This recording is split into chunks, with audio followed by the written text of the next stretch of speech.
Good morning everyone. তো এটা আমার অ্যাকোয়া, এটা জুমেলিয়া। তো যেটা বলার কথা, আপনারা যখন ট্রপিক্যাল জবা করবেন তো টপ সিলেকশনটা খুবই গুরুত্বপূর্ণ জিনিস।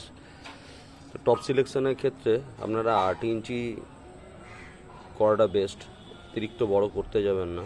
তো মাটিটা দেখতে পাচ্ছেন যে একদম ভর্তি মাটি দেবেন না, মোটামুটি 2.5 ইঞ্চি থেকে 3 ইঞ্চি গ্যাপিং দেবেন। এটা হচ্ছে আমার ওয়াইন রোজা নাইট চেসেস ক্লাউডস। এটা পিটার্স ইউনিকিউ।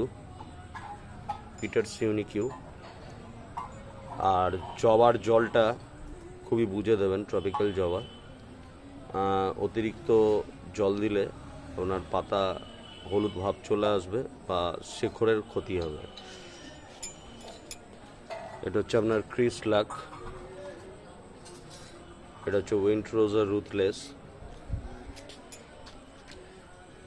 এটা ইভিনিং স্টার। এটা সুইসেলিয়ান ব্ল্যাক মোচি। এটা চিজ রোজেস। এটা হচ্ছে cheese garden roses of palms.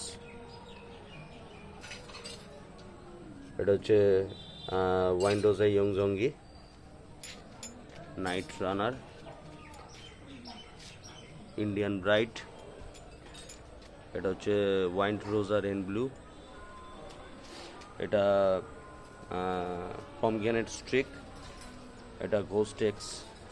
তো এইগুলো আমার আগের গাছ, দেখতেই পাচ্ছেন আগের গাছগুলোর গ্রোথ অনেকটাই বেশি হয়েছে। আর এটা হচ্ছে আমার ক্যারেবিয়ান ফায়ার সম্ভবত।